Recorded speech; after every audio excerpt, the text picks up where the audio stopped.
कहानी की शुरुआत में हमें दिखाया जाता है कि एक माँ और बेटी की एक जोड़ी अपनी दादी से मिलने के लिए छोटे शहर जा रहे होते हैं, लेकिन तभी ड्राइवर थोड़ा ध्यान भटका हुआ होता है, जिसके बाद उसने सड़क पर एक राहगीर को टक्कर मार दी। जब तक सभी इस झटके से उभरते घायल व्यक्ति खड़ा हो गया और ड्राइवर से मृत व्यक्ति की आवाज में बात करने लगा। आखिर यह सब क्या हो रहा है? जिसके बाद हमें दूसरी तरफ दिखाया जाता है कि कुछ दिन पहले की बात है। पहाड़ों के कोने में स्थित एक दूरस्थ शहर में टाउन मेयर पत्रकारों के सामने अपनी उपलब्धियां दिखा रहा होता है। उसने बेघर और वृद्ध लोगों के लिए पुनर्वास केंद्र बनाया था, लेकिन उसका असली इरादा अगले साल कांग्रेस सदस्य के रूप में चुना जाना और अपने बेटे को अगला मेयर बनाना था। विडंबना यह थी कि इसी समय उसकी लकड़ी फैक्ट्री में मजदूरों को 2 महीने से वेतन नहीं मिला था। नाराज मजदूर विरोध कर रहे थे। मेयर ने उन्हें वादा किया कि कल पैसा मिलते ही सभी का भुगतान कर दिया जाएगा। फिर हमें दूसरी तरफ दिखाया जाता है कि एक भाई बहन के रूप में वे एक दूसरे पर निर्भर थे, लेकिन भाई आदि को इस छोटे शहर में कोई भविष्य नहीं दिख रहा था। उसका मानना था कि यहाँ के लालची नेता सब कुछ नियंत्रित कर रहे हैं। बहन से बहस के बाद आदि ने बड़े शहर में काम करने का फैसला किया और अगले दिन जाने के लिए बस टिकट खरीदी, लेकिन एक सैनिक ने उनकी बातचीत सुन ली। उसी रात आदि और उसका दोस्त एक अंधेरी गली से गुजर रहे होते हैं। तभी वहाँ कुछ गुंडे लोगों द्वारा पकड़े जाते हैं, जिसके बाद दोनों को बेहोश कर दिया गया और एक ट्रक में डाल दिया गया, जहाँ पहले से कई अन्य पुरुष थे। सभी की कलाई पर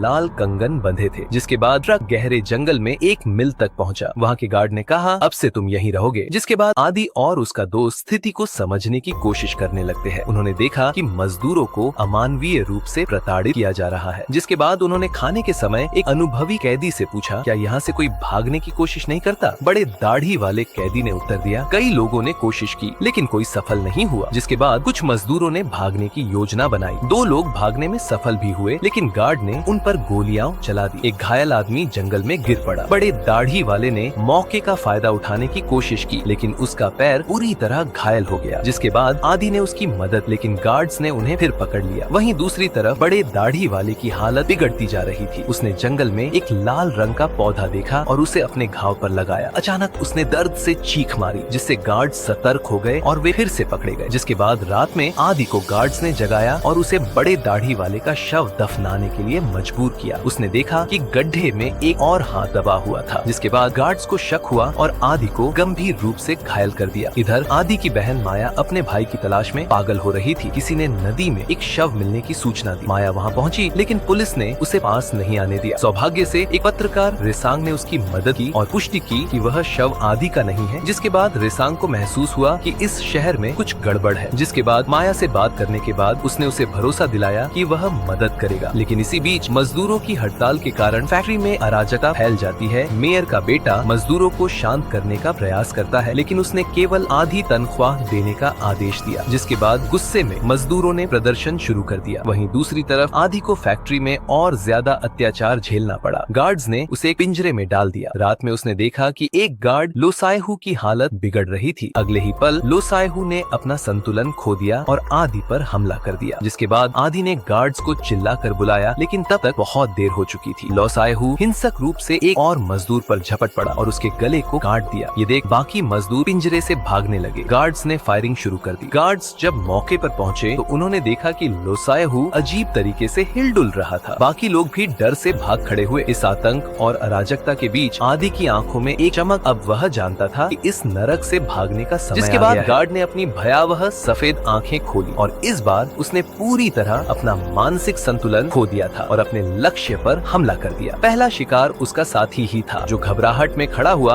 और अजीब नजरों से उसकी ओर देखने लगा। मजदूरों में जीवित रहने की इच्छा भड़क उठी। उन्हें ऐसा महसूस हुआ मानो वे किसी बंदी गृह में कैद हों, लेकिन यहाँ रहना ही उनके लिए सबसे सुरक्षित जगह थी। पास खड़ा आदि स्थिति को नियंत्रित करने के लिए संघर्ष कर रहा था, लेकिन वह गार्ड्स को समझाने में असफल रहा। वह बस असहाय होकर देखता रह गया। उसने अपने हीरो के साहस का उपयोग करते हुए 2 मृत शरीरों को लगातार खत्म कर दिया, लेकिन इस भयानक स्थिति के कारण वह खुद भी बेहोश हो गया। जब आदि दोबारा होश में आया, तब तक पहाड़ी स्टेशन में फैली अफरा तफरी पूरी तरह शांत हो चुकी थी। गार्ड कैप्टन को आदि की कल की चेतावनी याद थी और उसने अधिक जानकारी प्राप्त करने की योजना बनाई। वास्तव में आदि को बहुत कम बातें पता थीं, लेकिन कल की लड़ाई में उसे एक महत्वपूर्ण तथ्य समझ आया। मृत शरीरों की कमजोरी उनका सिर था। इसके अलावा उसने यह भी गौर किया कि सायहू को जब छोटे जख्म का काटा गया था, तब उसकी मृत्यु लगभग 1 दिन बाद हुई थी। वहीं जो लोग बौगांग के गार्ड्स द्वारा काटे गए थे वे लगभग तुरंत ही मृत शरीरों में बदल गए। कल की झड़प में 10 गार्ड मारे गए थे, जिससे छोटे कैप्टन की स्थिति और भी नाजुक हो गई। वह केवल इस घटना की सूचना मेयर को दे सकता था, लेकिन उसे यह उम्मीद नहीं थी कि यह अवैध दंड खुद मेयर के हाथों में चला जाएगा। जिसके बाद मेयर ने घटना की खबर मिलते ही तुरंत वहां पहुंचने का फैसला किया। वहां पहुंचते ही उसने अपनी बंदूक उठाई और मेयर को गोली मार दी। उसने गार्ड कैप्टन को सख्त चेतावनी दी कि इस घटना की कोई जानकारी बाहर नहीं जानी चाहिए और इस वायरस को पहाड़ियों के बाहर फैलने से रोकना होगा। लेकिन कोई नहीं जानता था कि वायरस पहले ही फैल चुका था। पहले जिसकी माँ को किसी ने काटा था वह एक बड़ा दाढ़ी वाला आदमी था जो मिट्टी से बाहर निकला था। ड्राइवर अभी भी सदमे में था और दूसरे शख्स द्वारा नीचे गिरा दिया गया था। माँ घबराई हुई थी और अपनी बेटी की सलाह को अनसुना करते हुए नीचे देखने चली गई। अगले ही पल वह ड्राइवर के हमले का शिकार हो गई। ड्राइवर अपनी जान बचाने के लिए कार से कूद गया और बिना कुछ सोचे समझे भाग निकला। छोटी लड़की ने कार का दरवाजा खोला और अपनी माँ की हालत देखने लगी, लेकिन तभी उसने देखा कि ड्राइवर उसकी ओर बढ़ रहा था। उसने तेजी से अपने लंबे पैर बढ़ाए और अपनी सांस रोककर कार के